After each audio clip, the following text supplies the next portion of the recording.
Good morning, everyone. Good morning. Good morning to everyone in the room, and good morning to everyone in the live stream. I hope you're enjoying Ignite so far. Are you enjoying Ignite?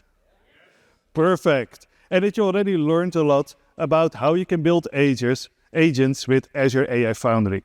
In this session, we're going to show you a real-world implementation of a multi-agent system made by Capgemini for Unilever.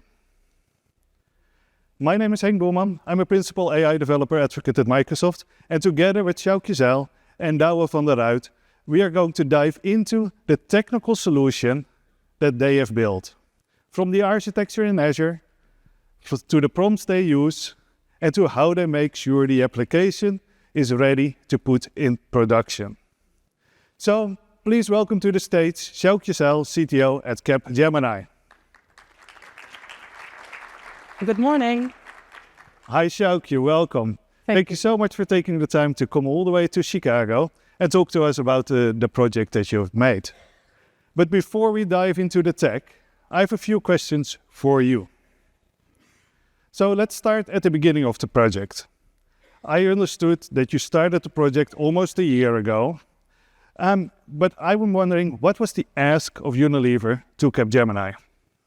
So Unilever aimed to enhance customer service on their website by making it easier and faster for each customer to find relevant information. And by implementing an AI-powered solution, Unilever streamlined various processes, improving customer satisfaction. And in this particular use case that we're going to show today, the customers are searching for new products and how to use these products. And for this, they regularly reach out to the website of Unilever to search for products and how to use and combine those different products. And this is now done manually by using the search box. But by providing them an AI-infused chatbot, they can search for products and product instructions in natural language. And this makes it much easier for the customer to find what they are looking for and to get the right answer to their questions. So thanks, Sjoukje. That sounds like a big assignment. So to summarize it, you have built an agentic solution for Unilever to optimize the flow of their customers, to kind of increase and make it easier for the customers to find what they want and increase a little bit of the sales. That is correct. Perfect. So thank you so much, Sjoukje, for bringing this story to Microsoft Ignite. Can you please share what you're going to build, how you built this multi-agent solution? The stage is yours. Thank you so much, Henk. So let me now tell a bit more about what we actually built. So we built a multi-agent chatbot that connects with the customers. And this chatbot is capable of providing Unilever products, informations, and instructions that come with that. The products can then also be ordered using this chatbot. So this solution is built using Azure OpenAI and large language models. And for the solution, we used RAG, Retrieval Augmented Generation, in combination with prompt engineering.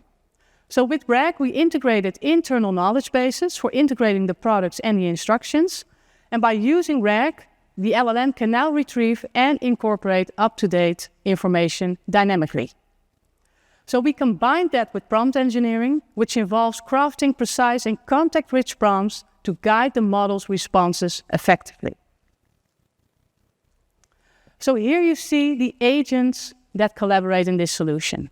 So we start with the user, who is asking a question in natural language. Then the orchestrator will decide, based on the question, which agent needs to be called. So if the user is looking for a recipe, the shopping agent is called. If the user wants information about ingredients, the product agent is called. And if the user then decides to buy ingredients, the orchestrator will call the buying agent to start the buying process. And for all other questions, the orchestrator will call the chit-chat agent. So there's also a guardrail agent active that in each step of the entire process ensures ethical and responsible inputs and outputs. So let me now invite my colleague Douwe to the stage, who is the lead architect on this project. And he will show us what we actually made. So thank you so much for joining me, Douwe. So you are involved in the project since the start. I now briefly talked about the solution, but I think it's good to actually show everyone what we built. Can you give us a demo? Sure, Sjoukje. So I will give a demo of a multi-agent chatbot solution which we have built, which is just introduced, which we have built on Promptflow. So let me switch to the demo. So as you can see here, okay, go next.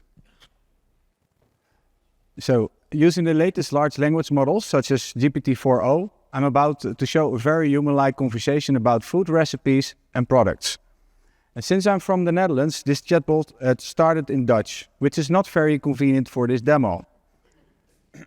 But luckily, this chatbot can seamlessly switch to any other language thanks to the adaptive language support that we have configured. You're looking at the chatbot interface that is connected to our Promptflow solution. Other interfaces we support include Microsoft Teams, WhatsApp for Business, and some other UIs. Like I already mentioned, I can use this chatbot to talk about recipes and products, but I can also buy the products. Let's see how this works in practice. So let's look for some skewer recipes, and let's switch to English at the same time.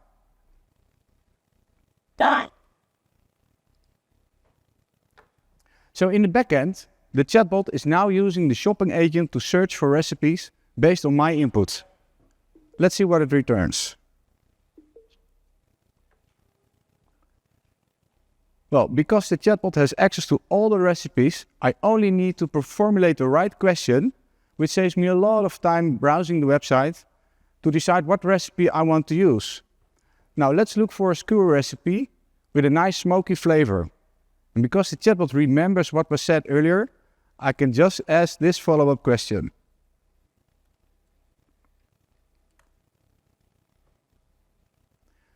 Now, if someone searches for something smoky, the chatbot uses semantic search to search for smoky recipes. Adding more context helps the chatbot understand better what you are looking for. It's all about using the right prompt. Now let's ask for some more information about one of the ingredients.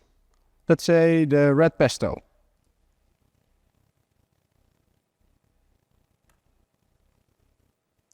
Now the product agent will take care of this question. Thanks to the project agent, I can access all the information related to products, such as pricing, specifications, ingredients, and much more, just by using natural language. Now, let's assume I need to cook this recipe for 20 Capgemini colleagues, for instance. And so let's ask for the ingredients for 20 servings of this recipe.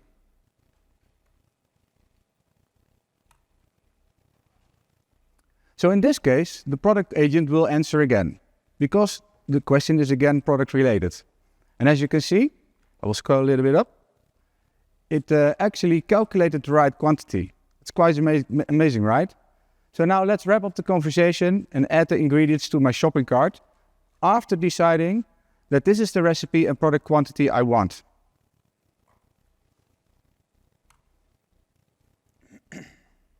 Finally, the buying agent will process this last step.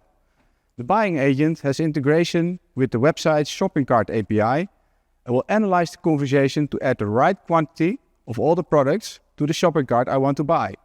And I can even remove products or change the quantity just by asking the chatbot. Well, that's it for this demo. Now that you have seen the interface, you might wonder, what's under the hood?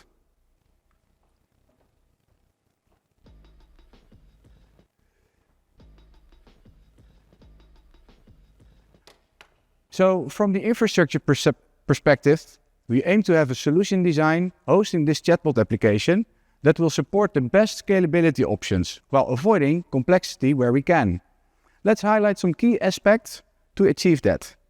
First, we use a cloud-native approach. Our solution is built on cloud-native principles, utilizing Azure services to enable scalability and flexibility. This approach allows us to adapt to changing demands very fast.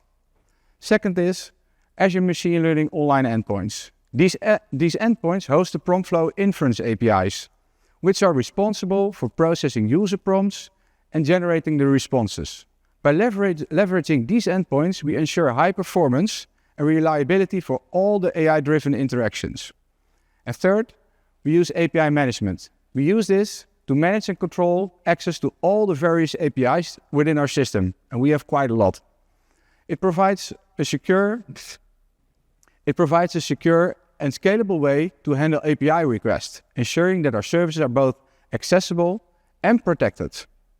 Now, to summarize, the cloud-native approach, combined with Azure Machine Learning Online Endpoints and API management, forms the baseline for this flexible solution, enabling us to meet the needs of our users effectively. So you now showed us how the architecture looks like. Can you now tell us a bit more about how the different agents collaborate? And not only how they collaborate, but also how you will give them the right prompts and the right instructions? Yes, Sjoukje. So let's discuss the concept of multi-agent chatbot solutions a little bit more. In GenAI chatbot solutions, multiple agents work together by taking on specialized roles that handle specific aspects of a user's request. An agent may be dedicated to product information or showing images like we just saw, pulling information for databases, while another agent might be skilled in doing calculations and making API calls. And that is how we tend to design these agents, goal-focused, outcome-based, by giving them specific tasks and skills.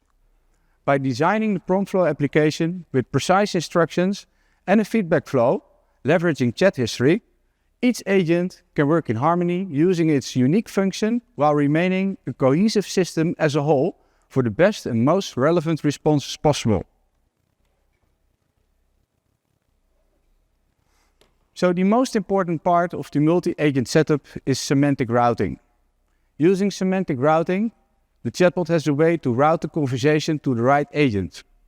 The routing starts with the orchestrator that is equipped with an intent classifier based on the system prompt, which you can see on the screen. The intent classifier ensures that each user input is classified with a category or classification. This category is then used in prompt flow as a variable for routing. So when the intent was classified as shopping, for instance, the conversation content such as chat history and user input will be routed to the shopping agent based on the intent variable. And the same goes for the other categories. Typically for each agent there is an intent. Now let's review the conversation of the demo I've shown, and let me explain how it works step by step. So when I ask about recipes or inspiration at the beginning of the demo, the intent was classified as shopping. In that case, the system prompt of the intent classifier, together with the semantic routing configuration in prompt flow, ensured that the question was forwarded to the shopping agent. The shopping agent uses several retrieval methods to retrieve the most relevant content from Azure AI search indexes and Cosmos DB collections. Once an output is composed, it will be rendered in the UI as a human-like chat message.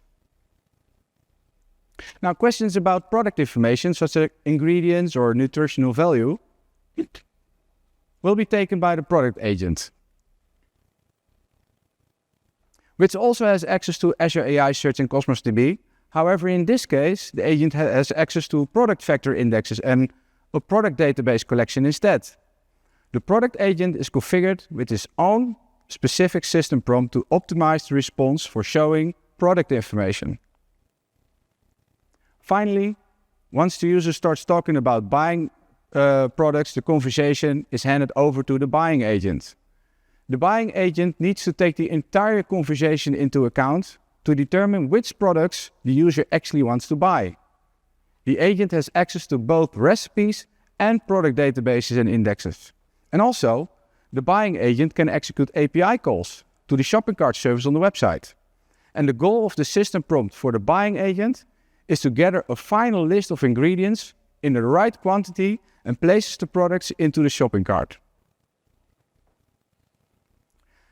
Now, let's have a look at the actual prompt flow where this routing is managed. So let me switch back to VS Code. Let me switch to VS Code.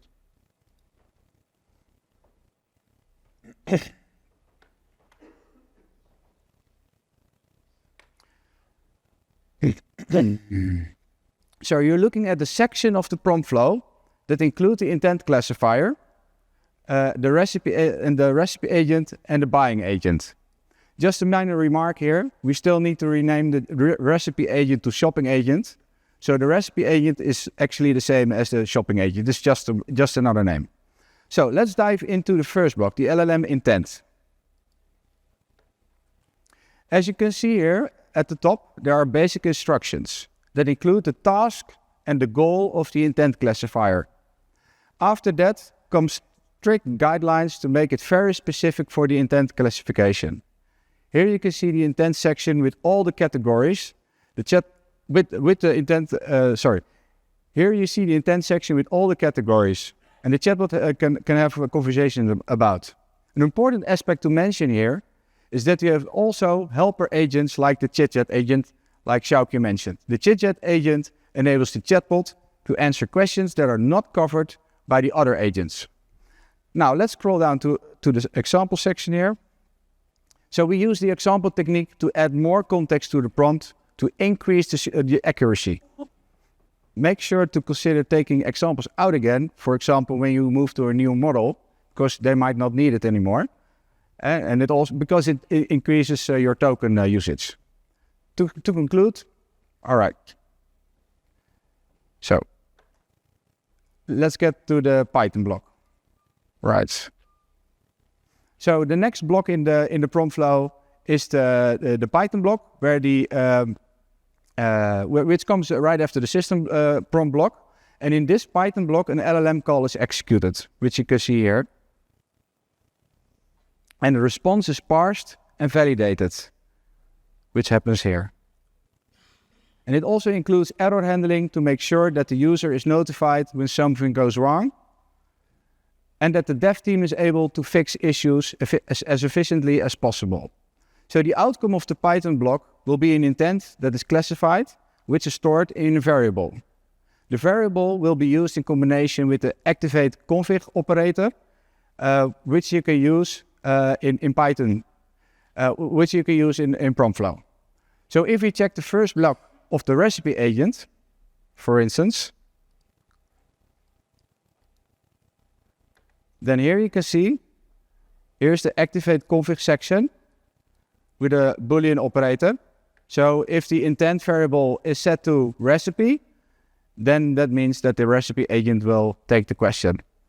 Now, let's ask a question by using the terminal and review the steps taken by the flow. And I will use the same question as in the demo. So let me start this prompt flow.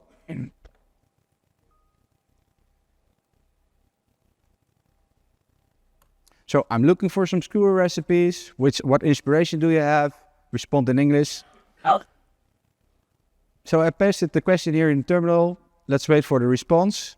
And as you can see already, it gave a link to trace detail. And after a few seconds, the response is given in raw format.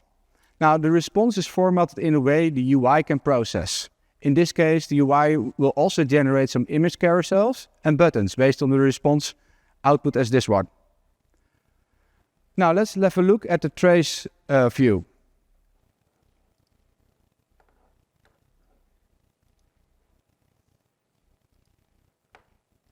All right.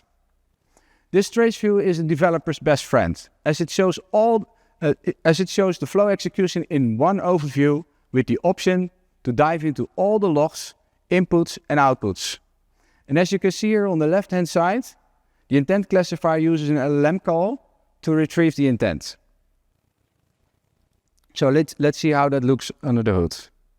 So at the right-hand side, you see all the information that relates to this LLM call, like the system prompt, the chat history, user input, and obviously the output, which is in this case recipe. And that's also actually the next block, the next function block in the flow execution. Okay, go one back? So to wrap up this demo, we reviewed the chatbot's prompt flow, diving into the intent classification and routing.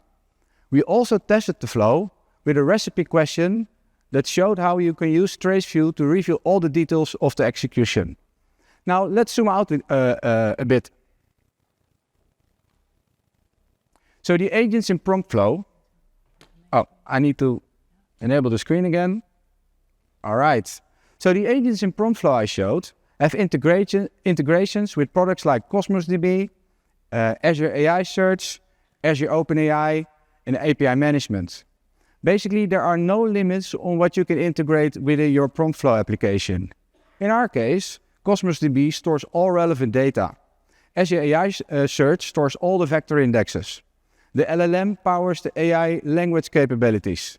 And last but not least, we use some APIs to connect to external services like the website shopping cart API. This integrated approach enables the creation of sophisticated and very versatile AI agents. So you now gave us a comprehensive overview of the different agents and how Promptflow is configured. Can you tell us now a bit more about the key takeaways for integrations? Sure. So there are basically three takeaways for how we configure Promptflow to use these integrations. So when semantic similarity is needed, we use Azure AI Search to retrieve information that is similar in meaning to the user's query. This allows us to provide relevant and human-like responses. Think of questions like, I'm looking for something smoky or spicy. But when exact matches or data aggregations are required, we generate queries using an LLM call and execute those queries in Cosmos DB after proper validation, of course. This ensures accurate and efficient retrieval for specific information. For instance, how many chicken recipes do you have? Or can you show me the ingredients for this product number? And in a number of cases, we even combine both methods. We retrieve information from Azure AI Search, and Cosmos DB at the same time, and then we refine the results using an LLM call. This approach allows us to provide the most accurate and relevant response possible. An example query would look like this. I'm looking for a smoky recipe which includes the red pesto of brand XYZ. Now, let's talk about performance. So many of the existing tools and methods to optimize cloud workloads for performance efficiency, they also apply to GenAI workloads. However, there are several optimizations to consider that are specific to GenAI workloads. I'll highlight three of them. So the first one is about choosing the right model. You need to strike a balance between response quality, speed, and the cost of tokens. Initially, we started with GPT 3.5, which responded quickly, but came with some challenging response quality, which required a lot of creativity in system prompts and validation scripts. As a result, we used quite a lot of LLM tokens to generate acceptable chatbot responses. So when GPT-4 was released, however, we transitioned to it rather quickly and managed to improve performance, efficiency, and quality. Not long after, GPT-4o became available, offering even a better performance and token economics. Another thing that can be considered is the deployment type. For some time now, some of the models offer global standard and global provisioned deployment types that can be used to dynamically route traffic to the data center with the best availability for each request.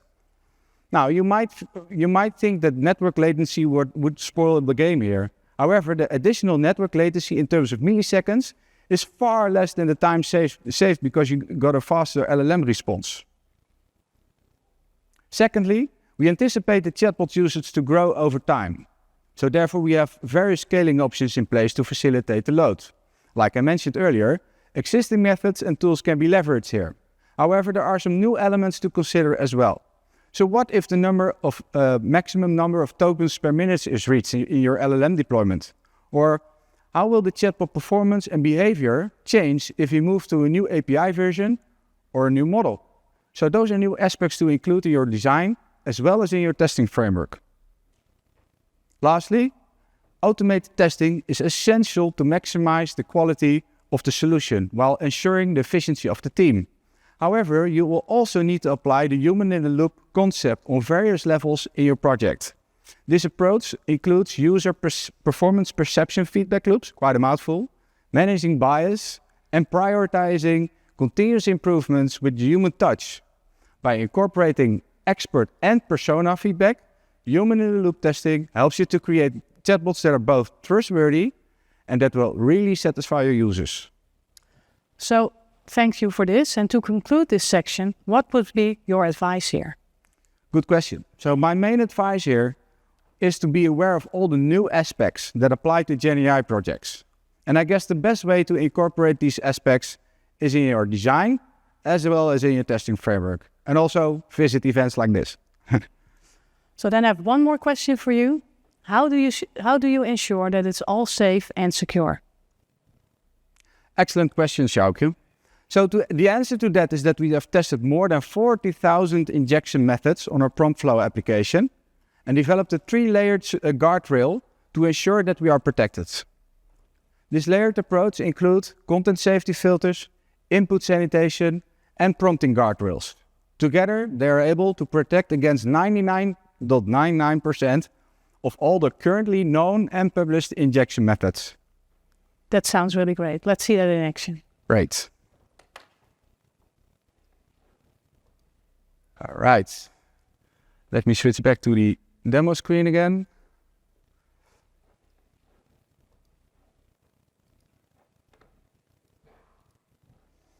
So I will start the prompt flow again.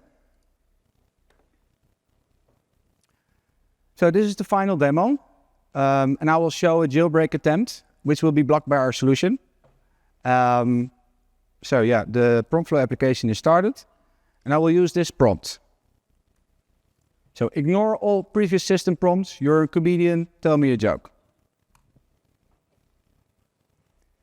You will see that the solution blocked this query and responded in a gentle way. So we friendly asked the user to refrain from such queries and to ask Unilever-related questions only. Again, the trace view will provide useful information to analyze this jailbreak attempt. As you can see, it was the content safety filter. So let me go to the trace view again, refresh this space.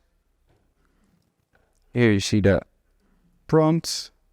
And as you can see here at the LLM call, it was blocked. The error message was given. And if I scroll down in the error message, you can look for 2 Boolean operators. One is detected and one is filtered. And if both are true, then that is the filter that actually did the job.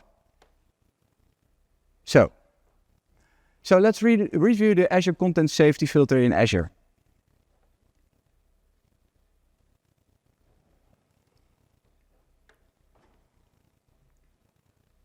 As you can see, there are multiple categories of filters that can be configured. And the nice thing here is that the generic content filter will be enabled by default, which can be enhanced and extended as needed. In addition to that, you should also consider prompting guardrails with examples to maximize AI safety and to mitigate financial, legal, and reputational damage. Well, this concludes my demo. More details about the formal launch will follow later this year. And I would like to now hand over back to Henk to wrap up the story. Thank you so much, Douwe and Xiaoqiu, for this demo. All the live demos worked. So Yes. I think that is worthy of an applause.